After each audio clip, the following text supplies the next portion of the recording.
Assalamualaikum warahmatullahi wabarakatuh. Perkenalkan nama saya Melina Rahayu, NPM 19 10211028. Sini saya akan menjelaskan lab activity patologi anatomi terkait dengan penyakit Dengue fever.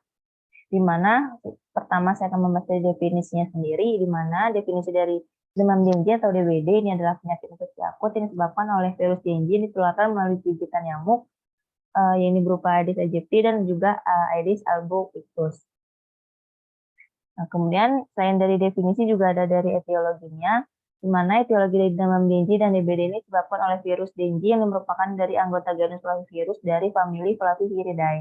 Di mana terdapat 4 virus dari Dengue itu sendiri, ini adalah Dengue virus 1, Dengue virus 2, Dengue virus 3, dan sampai Dengue virus 4. Di mana serotip dari Dengue virus 3 ini merupakan serotip yang dominan yang paling sering terjadi. Dan kemudian manusia yang sudah terinfeksi oleh salah satu jenis serotip tersebut nanti dia akan menghasilkan dari kekebalan tubuh seumur hidup. Nah, oleh karena itu seseorang yang sudah pernah terinfeksi salah satu serotip virus tersebut maka bisa terkena kembali dengan serotip yang berbeda. Nah, kemudian ada manifestasi klinisnya, di mana demam Dengue ini menimbulkan beberapa gejala. Ini bisa berupa demam, malgia, dan gejala konstitusional yang lain yang tidak spesifik seperti rasa lemah dan anoreksia. Di mana demam pada umumnya ini timbul tinggi sebesar 39 derajat Celcius sampai 40 derajat Celcius, mendadak, terus-menerus, dan berlangsung selama 2-7 hari. Nah, kemudian penderita ini juga akan mengalami penurunan dari suhu tubuhnya pada hari ketiga ketika sakit yang masih dalam batas normal, lalu suhu kembali tinggi. Nah, pola tersebut bisa disebut dengan pola demam bifasik. Dan kemudian pada fase kritis DBD ini terjadi 24 sampai 24 jam sudah demamnya menurun. Selama fase tersebut manifestasi pendarahan terjadi, utamanya ini terjadi gagal sirkulasi. Dan kemudian ada pemeriksaan darah rutin adanya ditemukan trombositopenia kurang dari 100.000 per milimeter kubik, dan di sini juga terjadi adanya pembesaran plasma. Nah, kemudian manifestasi pendarahan yang umumnya terjadi ini adalah peteki, lesi purpura, dan juga adanya ekimosis. Nah, ini ada klasifikasi berdasarkan WHO, di mana ada Dengue fever atau demam Dengue. Ini ada gejala klinisnya, ada sakit kepala, kemudian ada myalgia, kemudian ada hemorrhagic manifestation. Nah, lalu ada pemeriksaan dari labnya ini ada leukopenia, ada trombositopenia, kemudian ada dari hematokritnya. Nah, kemudian juga dari Dengue hemorrhagic fever ini dibagi menjadi 4 grade, ada grade 1, grade 2, grade 3, dan sampai grade 4, di mana di sini juga ada gejala klinisnya dan juga ada dari pemeriksaan labnya, di mana grade dari Dengue hemorrhagic ini di setiap pemeriksaan lab ini dia hasilnya akan berbeda.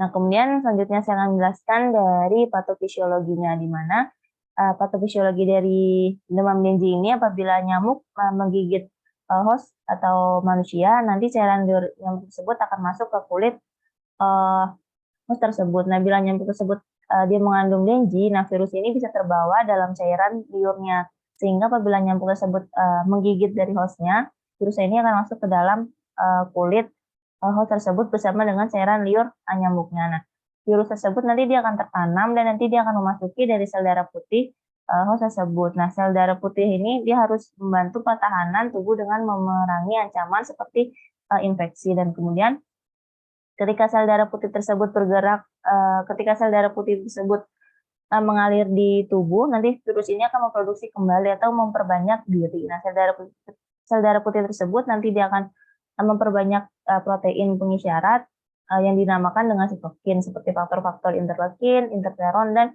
tumor dari nekrosis. Nah, protein tersebut dia akan mengakibatkan demam, gejala yang mirip flu, dan rasa nyeri yang sangat hebat.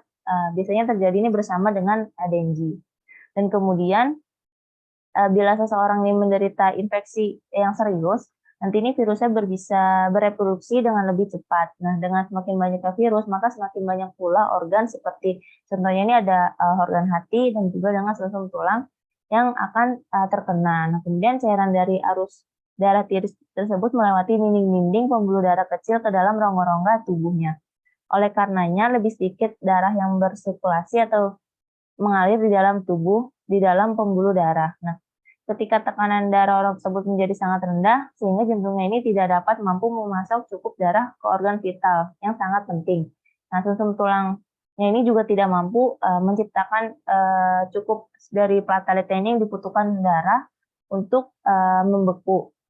Nah, ketika plateletnya ini kurang atau tanpa cukup platelet, nah maka orang tersebut nanti dia akan memiliki masalah dengan pendarahannya. Nah, jadinya terjadi pendarahan ini, pendarahan ini merupakan komplikasi yang berat atau masalah yang berat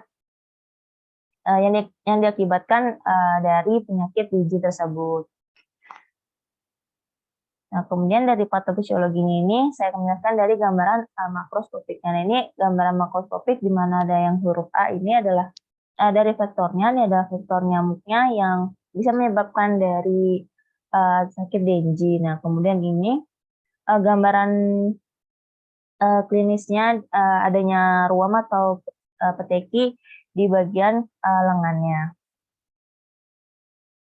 Nah, selanjutnya ini ada gambaran dari mikroskopiknya, di mana gambaran dari mikroskopiknya ini pada yang di huruf A ini positif, yang di huruf B ini negatif. Nah, ini merupakan dari sediaan mikroskopik dengan antibodi monoklonal anti-Dengue komersial pada sediaan head squash nyamuk Aedes albopictus dengan perbesaran 400 kali dan 1000 kali. Nah, ini dia memperlihatkan imunoreaksi positif yang di huruf A ini ditunjukkan oleh warna coklat dan juga adanya imunoreaksi negatif yang ditunjukkan oleh warna biru pucat atau ungu. Nah, ini yang di negatif ini yang di huruf B. Nah, ini ada gambarannya yang di huruf B nih. Nah, ini dia gambarannya seperti warna biru pucat ataupun ungu. Nah, kalau yang positif ini dia warnanya warna kecoklatan, lebih gelap daripada yang negatifnya. Baik, sekian dari saya, kurang lebihnya mohon maaf. Ini referensi yang saya gunakan dalam membuat PowerPoint dari Dengue Fever ini. Kurang lebihnya mohon maaf. Wassalamualaikum warahmatullahi wabarakatuh.